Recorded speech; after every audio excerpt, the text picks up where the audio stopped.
This is your Barbados Today Morning News Update for Friday, April 12, 2019. Thanks for joining us. I'm Carol Williams.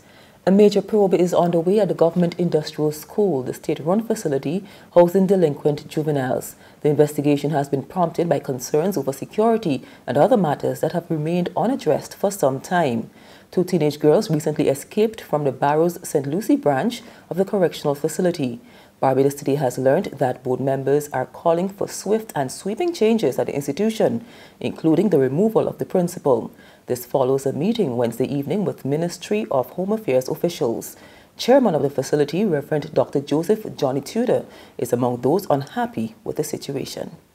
High on our table of concerns prior to the incident was one of security, because we found that there are breaches in the management of the industrial school in terms of what are the minimum requirements for the protection of the students. And there have been breaches that we are very unhappy about as a board. We are very unhappy about it. We are making a request to have the matter fully investigated, because the briefs that have been presented to the board is unacceptable. And the board has literally read the riot act to the principal. I cannot say any more at this time except that we are not happy, and the matter is receiving our very full attention. I've also been trying to reach the principal. Any idea how I could reach him at this point? Well, I will tell you this, right? Mm-hmm. I am the chairman of the prison, okay? Yeah. And I have had difficulty reaching him for 8 months. On the record, I have had difficulty reaching him for 8 months. He does not respond to anybody except it suits him. And I'm not playing softball with any public officer in this country ever again. They must do the people's work in Barbados. But they have to do the people's work, okay, and do it properly.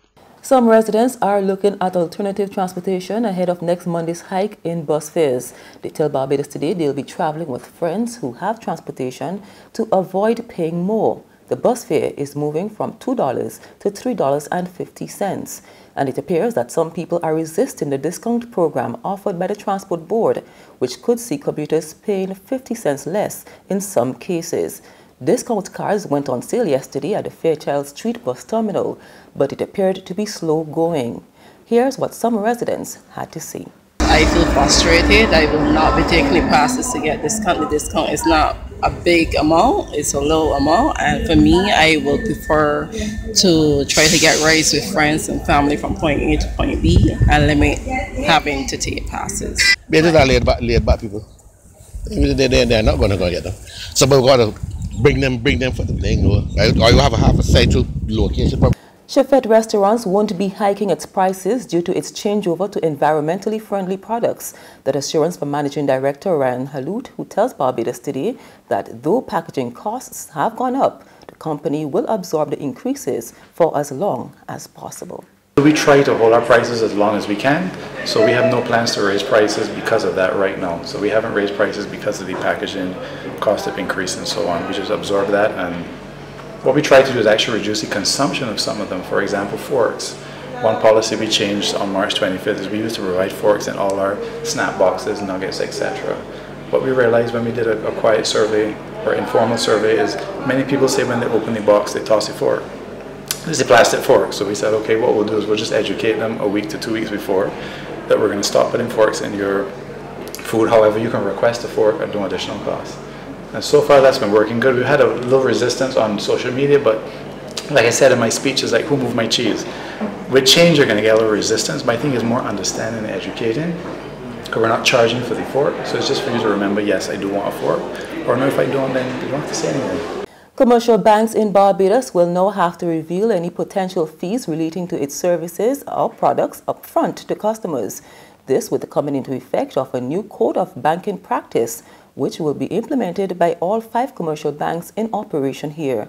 During the launch yesterday, President of the Barbados Bankers Association, Donna Wellington, said it's important for banks to make their own customers aware of any planned changes.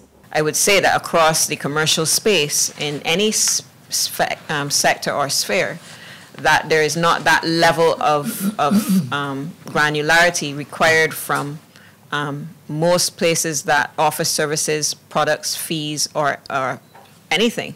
And so what we're saying is there will, from time to time, be reasons or needs for us to raise prices, raise interest rates. Certainly nobody's asking about why interest rates are coming down. There's no why for that. And so there's always, there's a commercial level that we will always have.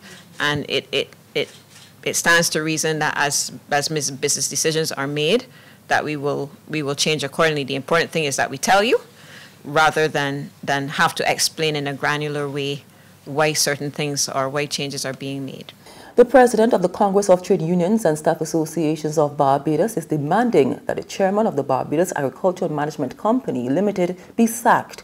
Edwin O'Neill is accusing Winston Best of constantly disrespecting trade unionists during negotiations. He claims the company official is anti-union. When you have got a chairman of a state-owned enterprise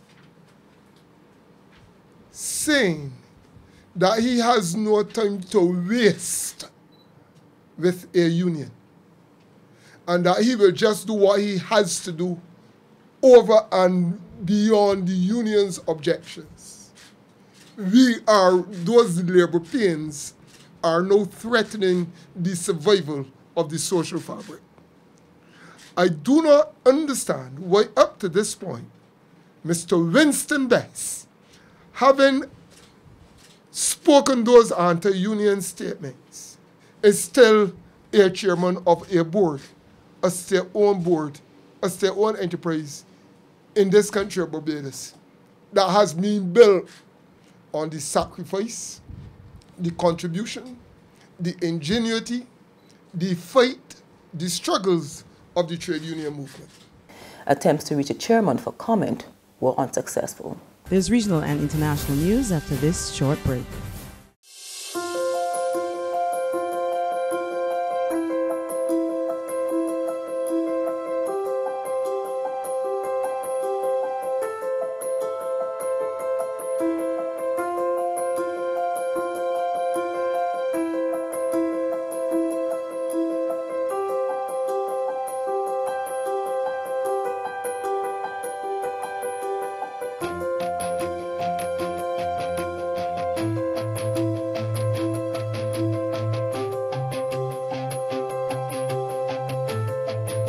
Barbados Today, news you can trust.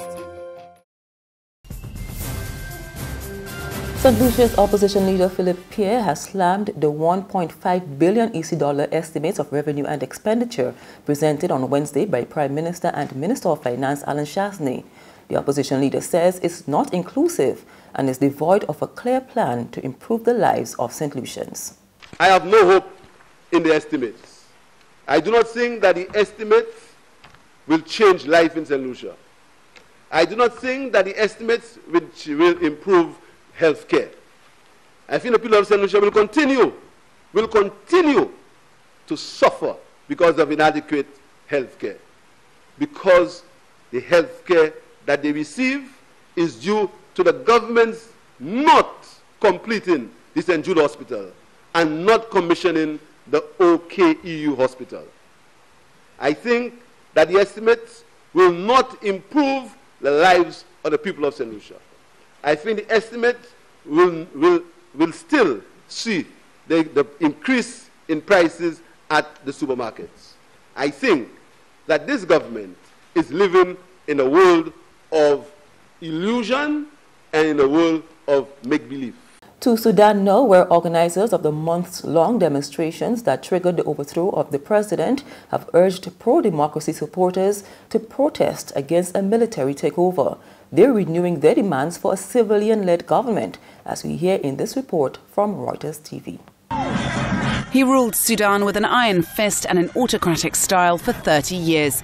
But on Thursday, the country's president was overthrown in a coup by the African nation's armed forces. They announced a 2-year period of military rule, followed by elections. President Omar al-Bashir's faced months of protests and calls to step down.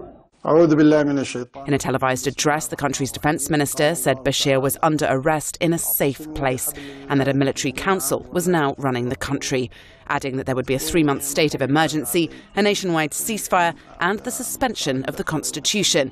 He also said Sudan's airspace would be closed for 24 hours and border crossings shut until further notice. That's news, but for the very latest, visit our website at www.barbadostoday.bb. You can subscribe to our e-paper, email updates, or like us on Facebook. And sign up for breaking news alerts via WhatsApp. We're also on Izumi Media in bus terminals, as well as Screenplay at supermarkets and gas stations near you. You can also hear us on Mix 96.9 FM and Capital Media HD 99.3 FM. I'm Carol Williams. Have a good day.